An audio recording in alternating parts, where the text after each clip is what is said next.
నవనిర్మాణ సభ Gujarat, Keralam, UP, తమిళనాడులో ఎందుకు పెట్టలేదని పవన్ ను మంత్రి పొన్నం ప్రశ్నించారు. హైదరాబాద్ లో సభ పెట్టడం వెనుక ఆంతర్యమేంటని నిలదీశారు. ఏపీ నవనిర్మాణంపై దృష్టి పెట్టాలని సూచించారు. మోదీని మెప్పించడానికి తెలంగాణలో సభ పెడుతున్నారా అని జనసేన అధినేత పవన్ ను మంత్రి పొన్నం ప్రభాకర్ ప్రశ్నించారు. మరి ఈ నవనిర్మాణ సభను పెడతారు, గుజరాత్ లో పెడతలేవు, పక్కన కేరళలో పెడతలేవు, పక్క తమిళనాడు పెడతలేవు. ఓన్లీ తెలంగాణకు వచ్చి ఆయనే పైసలు ఇస్తే ఏ నటనంటే ఆ నటన ఏమంటాడు, ఏ డ్రెస్ వేసుకోమంటే ఆ డ్రెస్ వేసుకొని ఎగురుతాడు. ఇక్కడికి వచ్చి భారతీయ జనతా పార్టీ డైరెక్షన్ ఈ డ్రెస్ వేసుకొని ఎగురుతాడు. తెలంగాణ వైషమ్యాన్ని సృష్టించాలి, రాజకీయమైనటువంటి విమర్శపూరితంగా మాట్లాడాలి. రైట్, నువ్వేమైనా పెట్టుకోవా, ఇది డెమోక్రటిక్ కంట్రీ. కానీ నా గుండెల మీద దాన్ని, నా తెలంగాణ ప్రజల ఆత్మ గౌరవాన్ని గాయం కలిగించేటువంటి కోనసీమ కొబ్బరి చెట్లు తెలంగాణ వాళ్ళ కళ్ళతోటి మాడిపోయినాయి అంటే, లేదా తెలంగాణ ఏర్పడితే 11 రోజులు అన్నం తినలేదు బాధపడ్డా అన్నటువంటి వాడు ఇక్కడికి వస్తే మాట్లాడే ముందు దానికి జవాబు చెప్పాల్సిందిగా నేను డిమాండ్ చేస్తాను.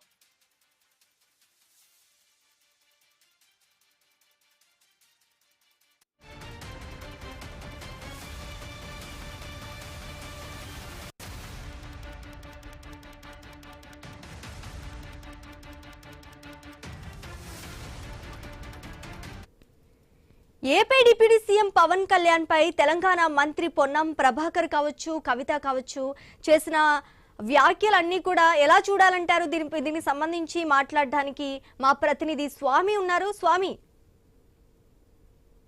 తెలంగాణలో ఆంధ్రప్రదేశ్ ఉప ముఖ్యమంత్రి జనసేన అధినేత పవన్ కళ్యాణ్ తెలంగాణలో నవనిర్మాణ సభ హైదరాబాద్ లో పెట్టాలని చెప్పి భావించడంతో కూడా ఒక్కసారిగా తెలంగాణ రాజకీయాలన్నీ కూడా ఒక్కసారిగా మళ్ళీ హాటుగా మారాయి. రెండు రాష్ట్రాల మధ్య ఇటీవల ప్రొఫెసర్ నాగేశ్వర్ వ్యాఖ్యల తర్వాత రెండు రాష్ట్రాల నేతల మధ్య మాటల తోటలకు తెలుస్తున్నాయి. ఈ క్రమంలోనే తెలంగాణలో ఆంధ్ర నాయకులు ఆంధ్రలో అభివృద్ధి చేసుకోవాలి తప్ప తెలంగాణకు వచ్చి సభలు సమావేశాలు పెట్టి తెలంగాణ ప్రజల ఆత్మగౌరవాన్ని దెబ్బతీసేలా మాట్లాడితే చూస్తూ ఊరుకోమని చెప్పేసి కూడా ఇక్కడ నాయకులు మాట్లాడుతున్నారు. ఇటీవల మందుల సామ్యాలు మాట్లాడారు. ఆ తర్వాత వైపు జడ్చర్ల ఎమ్మెల్యే అనిరుద్ రెడ్డి మాట్లాడారు. పవన్ కళ్యాణ్ గోబ్యాక్ అంటూ కూడా మేము పిలుపునిస్తామని చెప్పేసి కూడా మాట్లాడారు.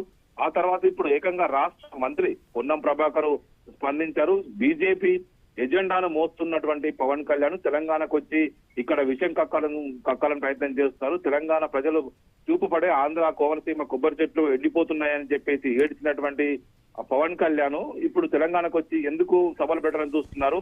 తెలంగాణ రాష్ట్రం ఏర్పడ్డప్పుడు 11 రోజులు తినలేదని చెప్పేసి బహిరంగంగానే మాట్లాడినటువంటి పవన్ కళ్యాణ్ ఇప్పుడు తెలంగాణ ఆవిర్భావ దినోత్సవంలో ఒకవైపు పాల్గొంటే అభ్యంతరం లేదు. కానీ ఇక్కడ పవన్ కళ్యాణ్ బీజేపీ తోటి లోపాయకారి ఒప్పందం చేసుకొని తెలంగాణలో బీజేపీ రెన్యుమరేషన్ ఇస్తే తెలంగాణకు వస్తున్నారు. ఒకవైపు తెలంగాణ బీజేపీ కోసం మాట్లాడుతున్నారని చెప్పేసి ఆయన పైన ఆరోపణలు చేశారు. మరోవైపు కొండగట్టు అంజన్నపై ప్రమాణం చేస్తారని చెప్పేసి కూడా బీజేపీ ఎజెండా మోయడం లేదు, తెలంగాణ ప్రజల మీద బలవంతంగా రుద్దులం కోసం వస్తారన్న విషయం పైన కొండగట్టు అంజన్న ప్రమాణం చేస్తారని చెప్పేసి కూడా పొన్నం ప్రభాకర్ ప్రశ్నించారు.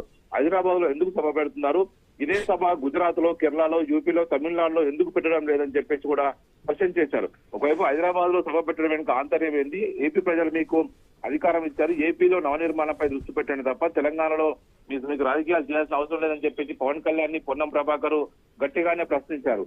దీనికి తోడు పవన్ కళ్యాణే కాదు, తెలంగాణ రక్షణ సేన అధ్యక్షురాలు కల్వకుంట్ల కవిత కూడా గట్టిగానే ఒకవైపు ప్రశ్నించారు. మలదశ ఉద్యమంలో అనేక రకాల పోరాటాలు చేశాము, ఆంధ్ర తెలంగాణ మధ్య ఎలాంటి విభేదాలు లేవు, కానీ ఆంధ్ర నాయకులతోనే మా పంచాయతీ అంతా కూడా అని చెప్పేసి కూడా కవిత ఘాటుగానే స్పందించారు. ఆంధ్ర రాజకీయ నాయకులకు ఇక్కడ తెలంగాణ ముఖ్యమంత్రి ఏజెంట్ గా ఉన్నారు, ఎక్కడ పడితే అక్కడ ఆంధ్ర వాళ్ళ విగ్రహాలు పెడుతున్నారు, తెలంగాణలో ఏది పడితే అది మాట్లాడుతున్నారు, దాని వెనుక ఒక పెద్ద కుట్ర దాగి ఉందని చెప్పేసి కూడా కవిత ఆరోపించారు. ఆంధ్రలో పెద్ద పెద్ద నాయకులకు రాజధాని ఇచ్చినా కట్టలేకపోయారు, రాజధాని నిర్మాణంలో 2 పార్టీలు విఫలమయ్యాయి, ఆంధ్రలో సంకీర్ణ ప్రభుత్వం నడుస్తుంది కాబట్టి ఆంధ్ర రాజధానిగా తీర్మానం చేసుకున్నారని చెప్పేసి మాట్లాడారు. ఒకవైపు దీంతో మావిజన్ అంటూ జగన్ పొలిటికల్ బాంబులు వేశారు. మరోవైపు మహానాడులో తెలంగాణలో పేరు డిక్షనరీ లేదని చెప్పేసి నాయకులు మాట్లాడుతూ తెలంగాణను అవమానిస్తున్నారని చెప్పేసి కూడా కవిత మండిపడ్డారు. ఒకవైపు తెలంగాణ రాజ్యాంగబద్ధంగా ఉంది, తెలంగాణ డిక్షనరీలో ఉంటేంది లేకపోతే ఏంటి, లోకేష్ తెలంగాణలో పార్టీని విస్తరిస్తా అంటాడు, పవన్ కళ్యాణ్ తెలంగాణలో సభ పెడతా అంటాడని చెప్పేసి కూడా ఆమె మాట్లాడడం జరిగింది.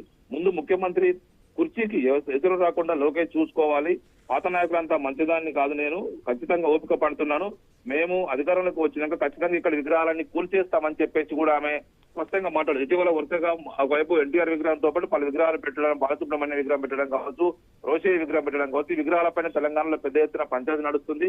మేము అధికారంలోకి వస్తే ఆంధ్ర నాయకుల విగ్రహాలన్నీ కూడా కూల్చేస్తామని చెప్పేసి కూడా ఒకవైపు ఆమె హెచ్చరించారు. తెలంగాణలో ఉన్న సెక్టర్లంతా మా వల్లే, ప్రజలతో మాకు ఎలాంటి ఇబ్బంది లేదు, నాయకులతోనే మాకు ఇబ్బంది అని చెప్పంటూ కూడా ఆమె హెచ్చరించారు.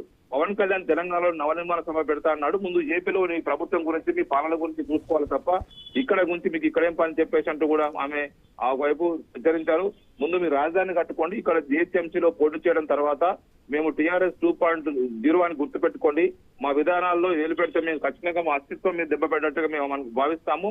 కాంగ్రెస్ పార్టీలో పెట్టినట్టుగా కూడా ఒకవైపు కాంగ్రెస్ పార్టీ ముఖ్యమంత్రులు, కాంగ్రెస్ పార్టీ నేతలు ఆంధ్రాలకు ఏజెంట్ గా పనిచేస్తున్నారు. తెలంగాణ విషయంలో కనుక పవన్ కళ్యాణ్ వేలు పెడితే మేము చూస్తూ ఊరుకోము, గతంలో అంతా మేము సాఫ్ట్ గా మేము ఉండము అని చెప్పేసి ఇండైరెక్ట్ గా బీఆర్ఎస్ పార్టీ ఉద్దేశించి ఆమె మాట్లాడారు. బీఆర్ఎస్ పార్టీ అంతా సాఫ్ట్ గా మేము ఉండము, ఖచ్చితంగా మేము దాడులు చేసి తీరుతాము, ఇక్కడ నాయకుల విగ్రహాలు కూల్చేస్తామన్న హెచ్చరిక టోన్తోని కవిత కూడా మాట్లాడారు. Sreeja, right, thanks for the update Swamy.